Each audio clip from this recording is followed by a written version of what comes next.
Et je vais vous parler maintenant plus en détail du contenu du cours. Donc l'élément à partir duquel je suis partie, c'était la question justement donc, sur laquelle donc, on peut se demander, on peut se poser la question du pourquoi dans certains cas on rencontre une difficulté et on se sent complètement submergé, et puis dans d'autres cas, au contraire, on rencontre une difficulté et on parvient à transformer cette difficulté en opportunité. Et donc, on utilise cette difficulté comme un tremplin en fait vers une évolution et une transformation intérieure.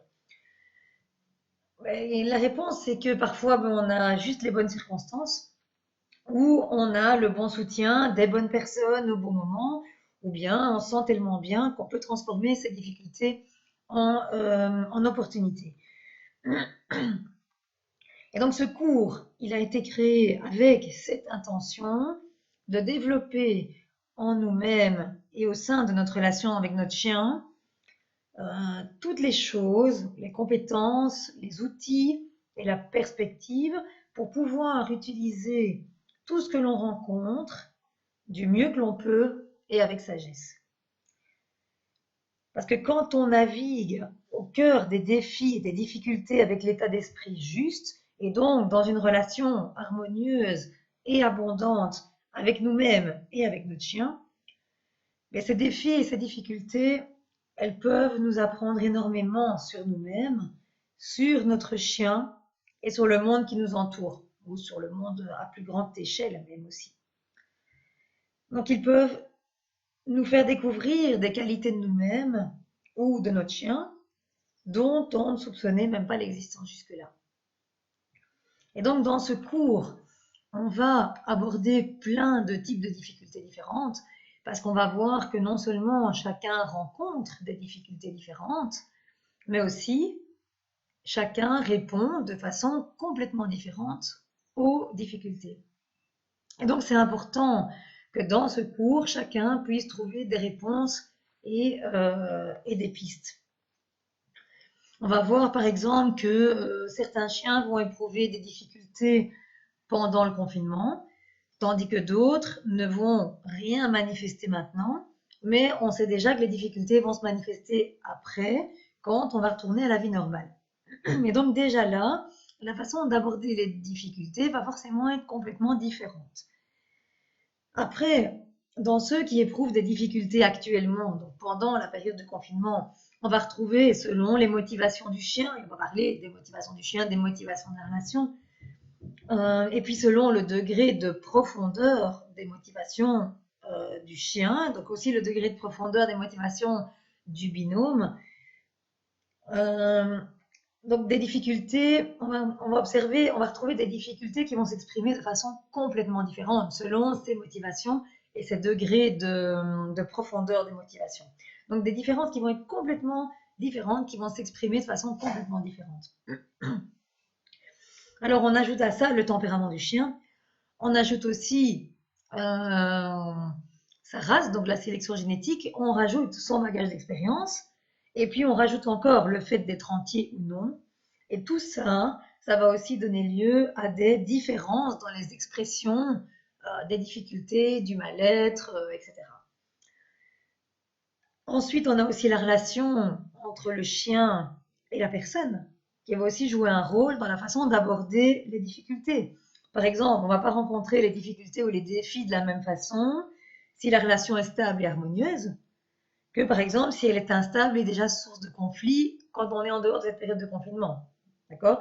Donc, une relation stable et harmonieuse va proposer des réponses ou des approches des difficultés et des défis à un niveau tout à fait différent qu'une relation qui est plutôt instable ou qui est source de conflit. Après, on peut rajouter ça aussi, selon la composition de la famille, on peut avoir une relation stable entre le chien et une personne et une relation tout à fait instable entre le chien et une autre personne.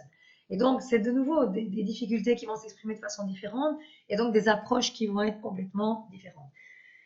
Donc là aussi, c'est important que chacun puisse trouver des pistes et des réponses au sein de ce cours, des pistes et des réponses qui correspondent à sa situation actuelle et qui lui permettent d'évoluer à partir de là où il ou elle se trouve actuellement.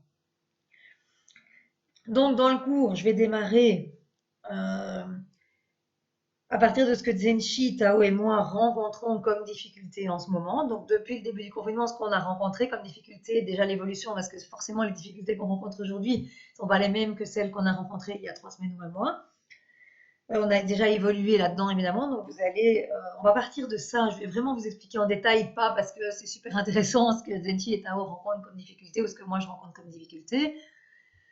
C'est parce que c'est ce qui a été mis en place, c'est la façon dont on l'a abordé et la façon dont ils l'ont exprimé. Tout ça, c'était extrêmement enrichissant. Et donc, je pense que je vais pas me limiter évidemment à vous raconter ça sans vous expliquer ce que vous pouvez en faire. C'est pas quelque chose, un monologue sur ce que Zenchi et Tao ont fait évidemment. C'est comment est-ce que ces difficultés-là ont pu nous aider nous. Donc tout le travail, pas le travail seulement extérieur des activités qu'on a mises en place, mais aussi et surtout tout le cheminement intérieur qui a été fait par rapport à ça. Et donc on va en parler tout de suite. Mais donc je vais démarrer à partir de ça parce que c'est vraiment quelque chose de concret, de subjectif, où là je peux vous en parler directement parce qu'on est vraiment au cœur de cela. Et pour une fois que j'ai l'occasion vraiment de parler d'un cheminement intérieur qui est utile à tous, qui peut être bénéfique à tous, au moment où on est en train de le vivre. Donc, moi-même, j'ai pas les réponses je peux avoir des réponses sur la façon dont on a abordé certaines choses et après un mois, je peux vous dire où ça en est maintenant. Par contre, il y a certaines choses où je peux pas vous dire ce que ce sera dans un mois, dans 2 mois. Donc, je le vis vraiment au moment où je le raconte, où je le vis avec vous et je pense que ça, c'est intéressant parce que ça manque à beaucoup de personnes parce que souvent, je raconte les choses après, évidemment. Et donc là, l'avoir vraiment dans la réalité, parce que souvent les personnes me demandent, oui, mais toi, qu'est-ce que tu fais dans ce cas-là? Et souvent, je dois raconter, mais en différé, parce que ça s'est déjà passé. Et ici, je trouve que c'est vraiment une occasion unique, c'est vraiment génial que je puisse, au moment où je rencontre ces difficultés avec eux, c'est que je puisse vous raconter ce qu'on rencontre, ce qu'on euh, traverse, la façon dont on le traverse, et essayer de trouver des pistes pour vous par rapport à ça. Donc, on va démarrer de ça, de ce que Zenchi Tao et moi rencontrons comme difficulté en ce moment, et aussi donc de la façon dont nous abordons ces difficultés. Donc, je vais vous parler de ce que nous mettons en place, comment et pourquoi. Et ensuite, je vais bien évidemment élargir cette perspective aux difficultés que d'autres rencontrent.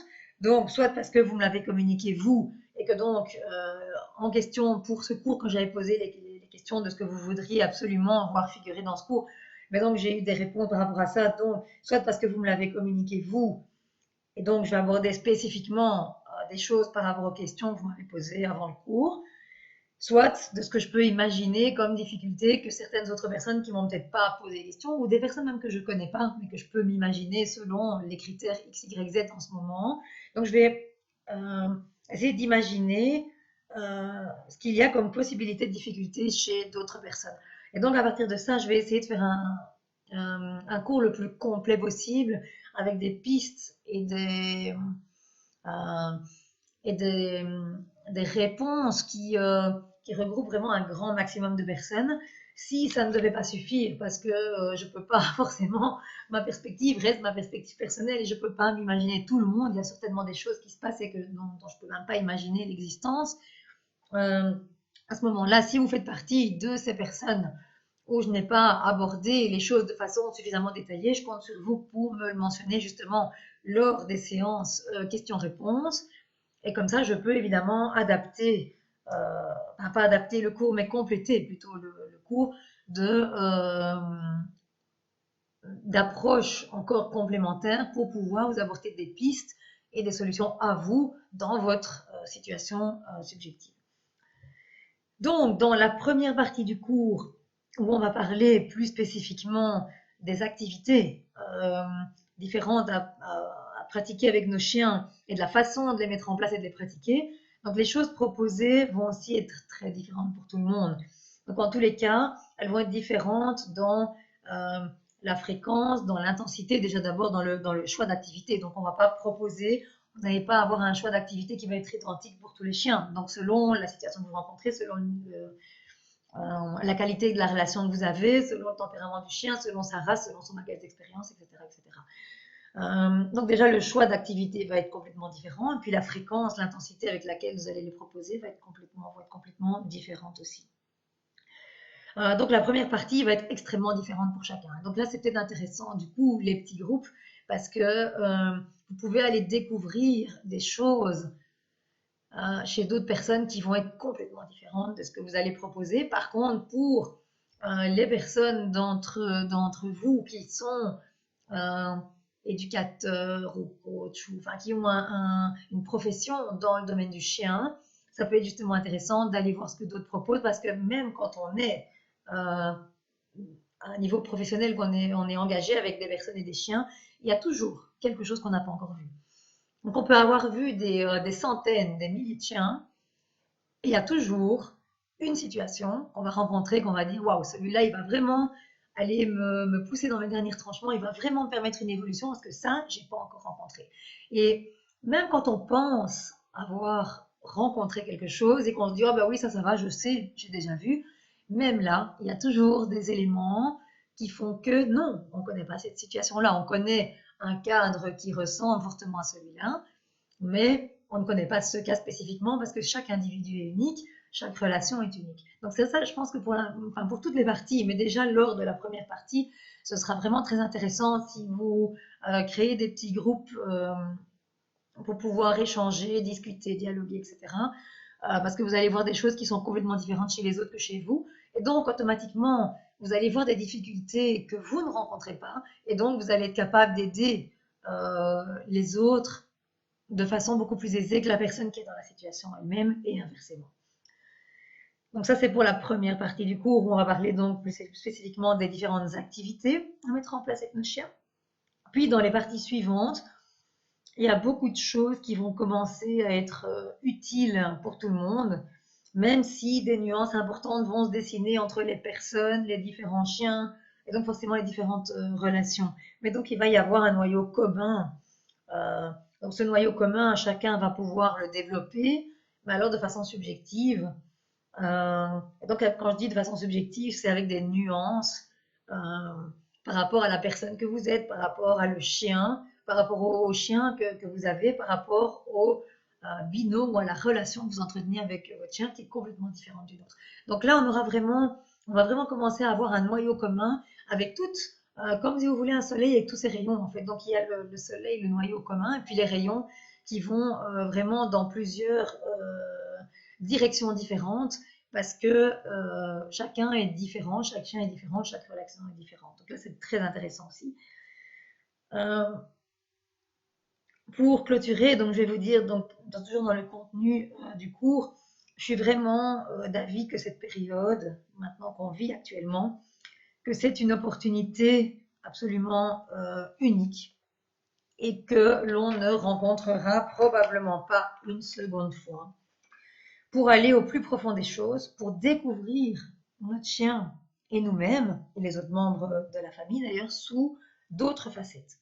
Donc c'est une période vraiment riche, enrichissante, où on a en ce moment vraiment le temps et l'espace pour faire le point et pour prendre conscience de notre évolution, donc de notre évolution à nous, de l'évolution de notre chien, mais aussi de la profondeur de notre relation avec notre chien et avec les autres. Et une fois cette prise de conscience réalisée, c'est vraiment l'occasion d'utiliser cet espace et ce temps que nous avons maintenant à disposition pour évoluer au sein de ces relations. Donc, les relations, quand j'entends les relations, à chaque fois que je vais parler dans ce cours de relations, ça comprend toujours la relation avec nous-mêmes, ça comprend la relation avec notre ou nos chiens, et ça comprend la relation avec les autres. Donc c'est vraiment pas nécessaire de s'apitoyer sur son sort, de se juger, de s'auto-juger, etc. Mais c'est vraiment le moment soit de repartir, soit de continuer. Ça dépend évidemment ce que vous avez entrepris jusqu'ici. Si vous étiez déjà vraiment sur le bon chemin, euh, c'est l'occasion de continuer, évidemment. Si vous vous dites, ah ben finalement, il y a quand même des choses que j'aurais pu mieux faire, inutile de vous habituer sur votre sort ou d'émettre des jugements vis-à-vis de vous-même. C'est juste le moment maintenant de repartir sur ce qui constitue notre chemin de vie. Donc le meilleur moment pour, soit pour repartir, soit pour continuer, mais c'est maintenant évidemment. Donc je vous remercie encore une nouvelle fois de participer à ce voyage en ma compagnie. Et je souhaite vraiment que ce voyage vous soit aussi bénéfique que ce qu'il l'est pour moi et pour mes relations.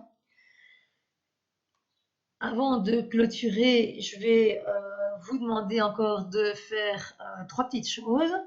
Donc, de vous inscrire au groupe Facebook. Je vous remets